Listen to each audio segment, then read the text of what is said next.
Amici viaggiatori, ben trovati a un nuovo appuntamento con Viaggiando Viaggiando, sempre alla ricerca delle località più belle vicine a casa nostra. Oggi protagonista di questa puntata la storia e le tradizioni di Selva di Cadore. Tutto questo e molto altro tra pochi istanti, subito dopo la sigla.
E ben ritrovati, con mio grande piacere trovo Laura Della Torre della Proloco di Selva di Cadore. Avevamo promesso la settimana scorsa, ci troviamo a Landria, in uno di questi paesaggi che compongono appunto Selva di Cadore, per parlare della Selva di Cadore storica.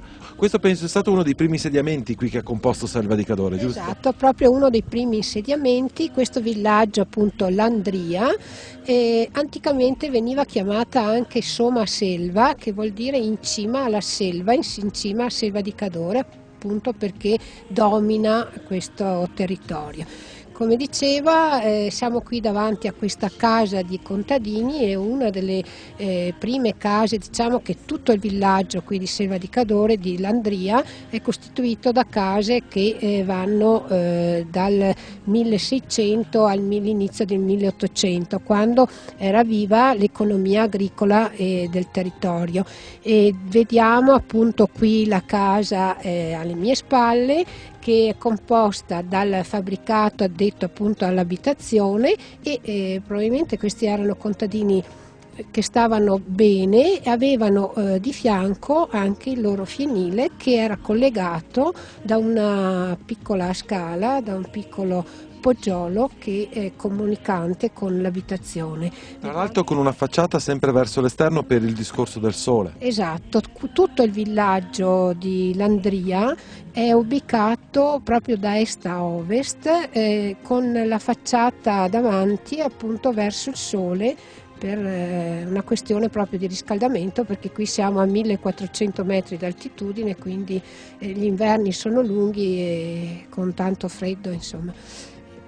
Tra l'altro vediamo anche quelli che erano i servizi con... Stavo per dire appunto che qui si vedono anche i servizi igienici che erano a caduta libera, come si può vedere, e sotto c'era il contenitore del liquame che poi ogni tanto veniva ripulito.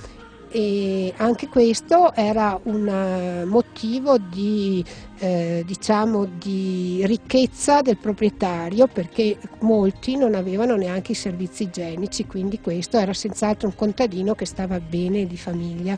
Tra l'altro qui proprio a Landria, proprio dentro questa casa, ci sono un gruppo di amici che ci stanno aspettando per raccontarci un po' qual era la Selva di Cadore di tanti e tanti anni fa.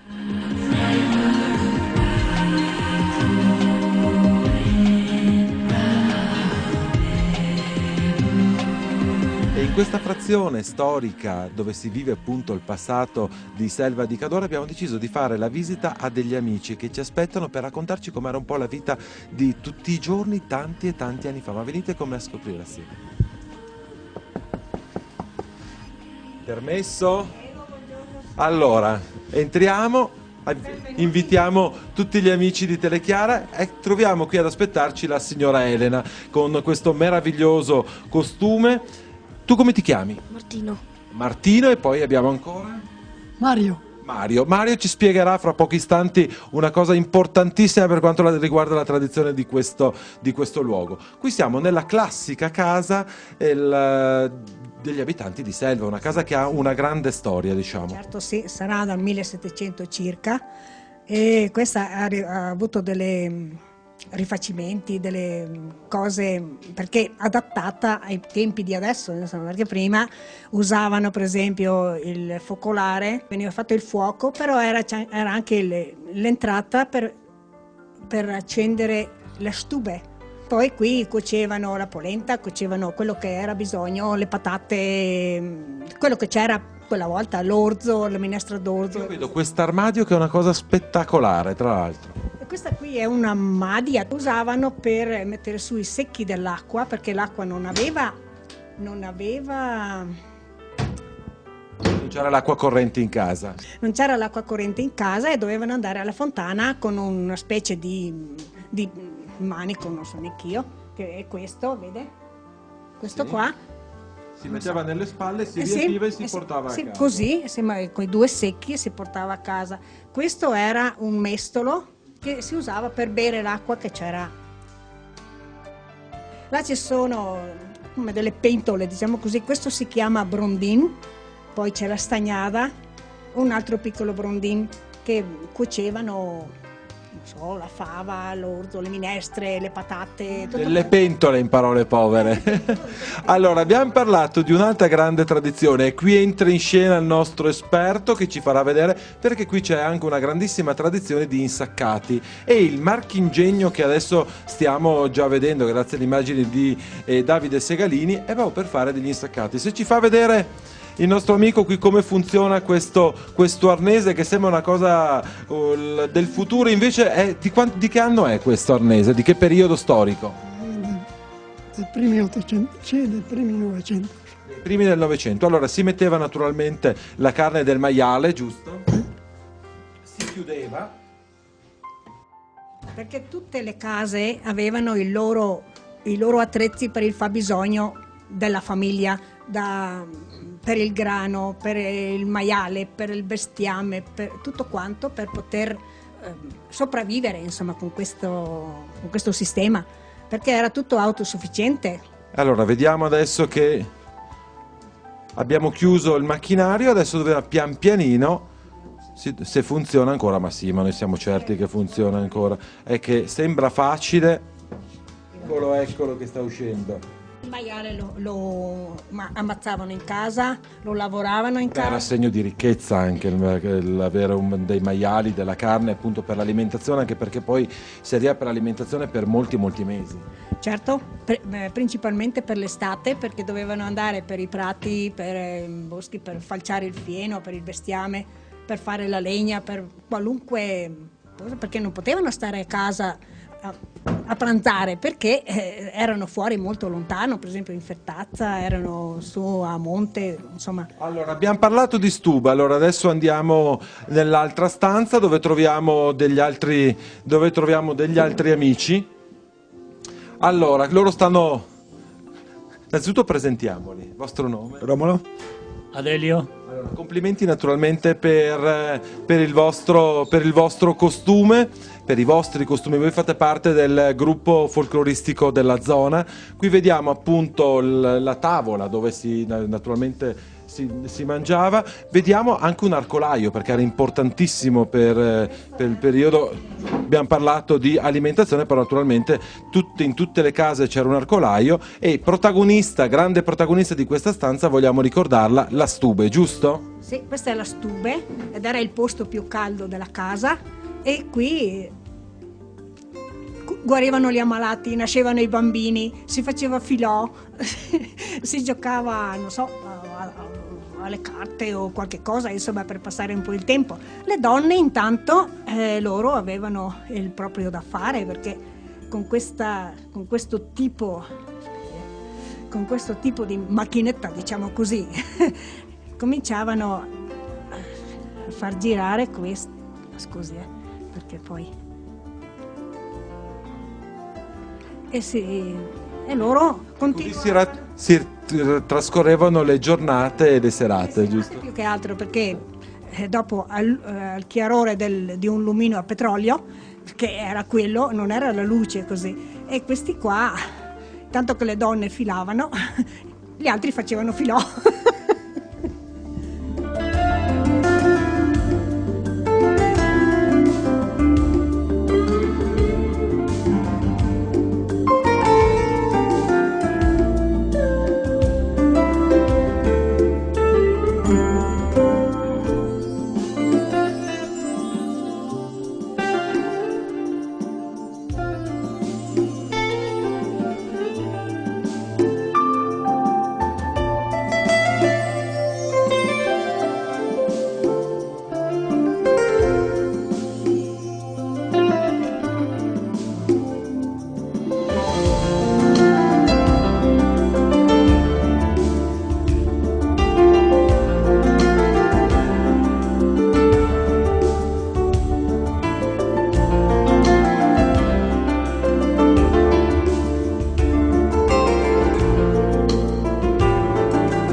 Abbiamo lasciato i nostri amici e dall'Andria ci siamo spostati a Toffol, che praticamente sono i due paesini, le due contrade, sempre naturalmente a Selva, che costituiscono la parte storica di questo luogo, appunto, di Selva di Cadore. Qui diciamo che questa località era famosa per i suoi mulini. Esatto, difatti qui siamo a Toffol, il nome deriva da Cristoforo, uno dei primi abitanti di questo villaggio, e anticamente qui lungo questo villaggio, che si espande da nord a sud lungo le rive del torrente lo Schiesoi che significa serra chiusura, e si trovavano i mulini, molti mulini ad acqua, e difatti questo torrente veniva anche chiamato Rue dai Molignes, cioè torrente dai mulini. E questo villaggio, come dicevo, ha avuto anticamente un'importanza eccezionale proprio perché aveva la possibilità di utilizzo dell'acqua.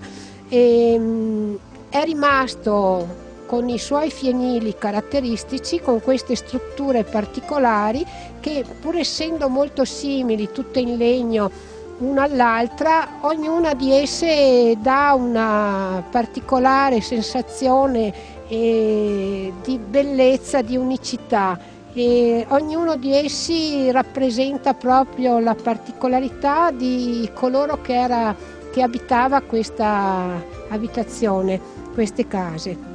Tra l'altro sembra proprio di ritornare nel passato. Noi tra pochi istanti, al ritorno dalla pubblicità, andremo a vedere un museo che naturalmente è diventato uno dei punti turistici d'attrazione più interessanti per quanto riguarda Selva di Cadore, quindi noi ci fermiamo un attimo, vi aspetto tra pochissimo.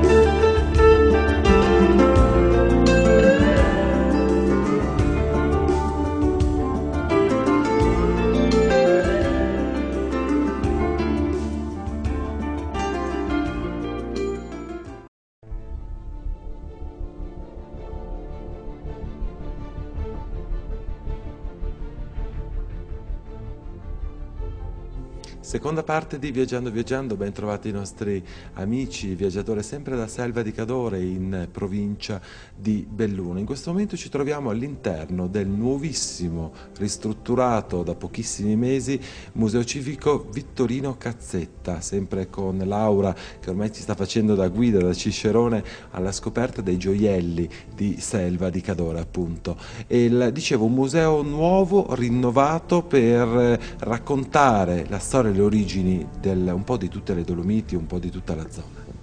Sì, questo è un museo civico, come hai detto, intitolato Vittorino Cazzetta, la cui gigantografia vediamo alle nostre spalle, al quale dobbiamo la scoperta delle maggiori reperti che si trovano in questo museo, cioè la scoperta della sepoltura dell'uomo mesolitico di Mondeval de Sora e la scoperta delle tracce orme di antichi dinosauri del periodo Triassico. Tra l'altro in questo momento stanno partendo proprio delle immagini di quello che è il salone grande di questo museo, dove con questa gigantografia di gesso siete riusciti ad integrarla con questo filmato tridimensionale. Vogliamo raccontarlo un po', cosa stanno vedendo i nostri telespettatori? Sì, certo. Allora vediamo questa gigantografia del masso caduto dai lastoni di Formin, masso di Dolomia, che cadendo ha fatto scoprire delle orme particolari che poi sono state riconosciute come orme di antichi dinosauri che hanno percorso questo territorio lasciando le loro orme. Perché le hanno lasciate? Le hanno lasciate perché in quel periodo, si parla di 250 milioni di anni fa circa, e questo territorio, questo masso, era una laguna in un mare, la cosiddetta Tetide, in un mare tropicale caldo, dove passeggiavano questi antichi dinosauri. Scoperta eccezionale perché sono state le prime orme di questo tipo di dinosauri, antichi rettili, progenitrici di quelli che erano, o progenitori di quelli che saranno poi i famosi dinosauri giurassici successivi, Sono state, come dicevo, le prime orme trovate in Italia. Quindi una scoperta eccezionale di cui il nostro professor Mietto dell'Università di Padova, che è appunto il direttore scientifico di questa sezione, ha studiato e ha portato alla conoscenza del mondo intero. Quindi eccezionale. Si vede appunto questo masso di dolomia avvolto, circondato dall'acqua, da questo mare, e queste orme, questo piccolo dinosauro che lascia le proprie impronte camminando, passeggiando su questo masso, che appunto allora era una laguna.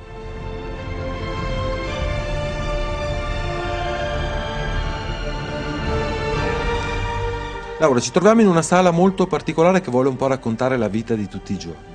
Sì, certo, qui siamo nella sezione archeologica, nella sala dove è rappresentata la capanna in cui vivevano questi uomini del periodo mesolitico, quindi stiamo parlando di circa 7500 anni a.C.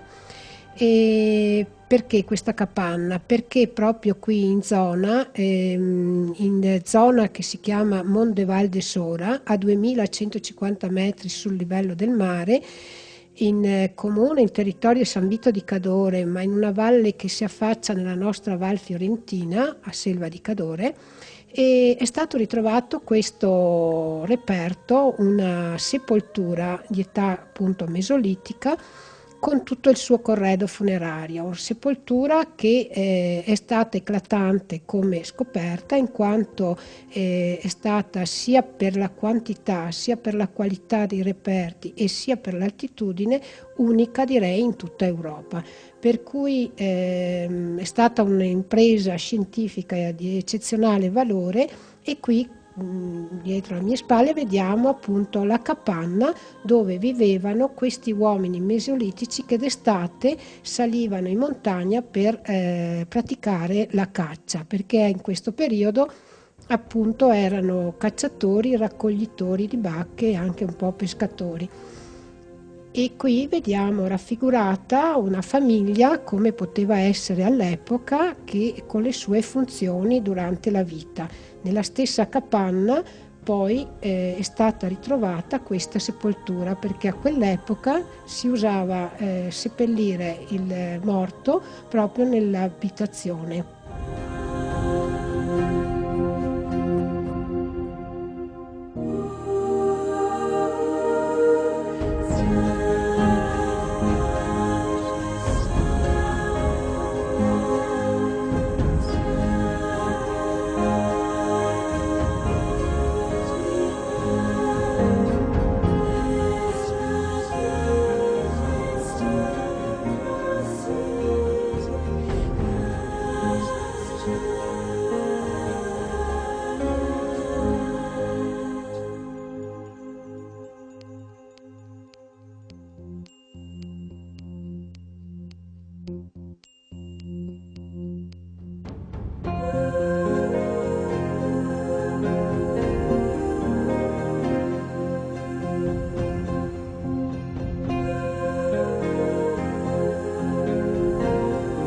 E siamo noi arrivati anche oggi alle battute finali di questa seconda puntata dedicata a Selva di Cadore di Viaggiando Viaggiando. Assieme a Laura però vogliamo parlare di un'altra cosa importante, di un altro gioiello custodito gelosamente in questo museo.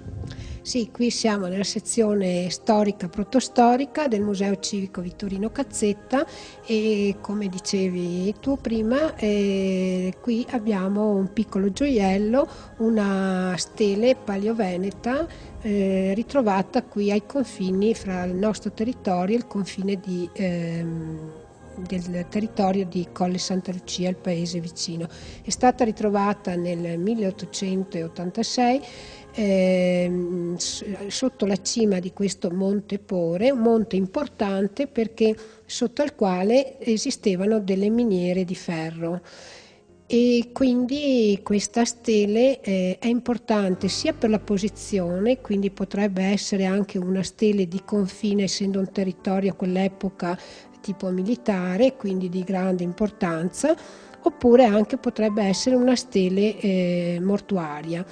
E è importante inoltre perché nelle due facce di questa stele troviamo una scrittura paleoveneta scritta appunto con sistema bustrofedico da destra a sinistra e da sinistra a destra, la cui interpretazione sappiamo che è una scrittura paleoveneta. L'interpretazione è varia, qualcuno dice che può essere appunto di origine funeraria, qualcuno di origine di tipo militare confinario. E intanto ci ha raggiunti anche il sindaco di Selva del Cadore, Ivano Dall'Acqua. Una bella scommessa questo museo, completamente ristrutturato in una nuova veste, e tra l'altro qui dobbiamo dire, dove ci troviamo in questo momento, l'allestimento vero e proprio deve ancora essere completato, però nella prima parte abbiamo visto un allestimento veramente molto molto bello e all'avanguardia. In questa sala abbiamo un allestimento ancora provvisorio, però sotto abbiamo realizzato un allestimento importante anche per valorizzare gli importantissimi reperti che ci sono in Selva di Cadore. A Selva di Cadore, come avete visto, non c'è solo lo sport, il tempo libero, ma c'è anche la cultura. Abbiamo dei reperti di valore internazionale che credo che vanno valorizzati e visti un po' in tutto il mondo. Una bella scommessa. È una scommessa importante, noi ci crediamo tanto alla cultura in Selva di Cadore perché dà quel po' di tempo libero e soprattutto fa crescere le persone, credo. Allora, Selva di Cadore a chiusura, un bel gioiellino nel cuore delle Dolomiti e del Cadore, il sport, natura, divertimento, ma anche, come hanno detto e come avete potuto vedere in queste 2 ultime settimane, tradizione e anche tanta storia e cultura. Io ringrazio Laura, ringrazio il sindaco e tutte le persone di Selva di Cadore per la grande ospitalità che ci hanno dimostrato anche questa volta. Sapete, io sono un po' attaccato a Selva di Cadore, ad Alleghe, per il motivo che, come dicevo la settimana scorsa, 8 anni fa, proprio in queste località ho realizzato le primissime puntate di Viaggiando, quindi torno sempre con piacere, provo sempre un pizzico di emozione particolare, perché un po' è dove è nato questa mia creatura, appunto, che è Viaggiando, però è sempre un piacere ritornare, trovare degli amici vecchi e nuovi, e per il senso veramente di grande ospitalità che hanno queste persone di montagna, che ti fanno sentire veramente a casa, nella propria casa, quando vieni qui in queste zone per passare una giornata fuori porta, oppure per vivere veramente queste località facendo appunto la settimana bianca d'inverno, oppure un periodo di villeggiatura nel periodo estivo. Grazie ancora per tutti quanti voi, l'appuntamento è fra 7 giorni, ancora località di montagne, perché noi siamo sempre alla scoperta delle località più belle vicine a casa nostra. Voglio ricordarvi la nostra mail viaggiando@telechiara.it se voi volete mettervi in contatto con noi per darci dei suggerimenti oppure per richiederci delle informazioni su questo e sulle puntate precedenti. Con questo è proprio tutto, l'appuntamento è fra 7 giorni, stessa ora, stessa rete, come di consueto viaggiate assieme a noi.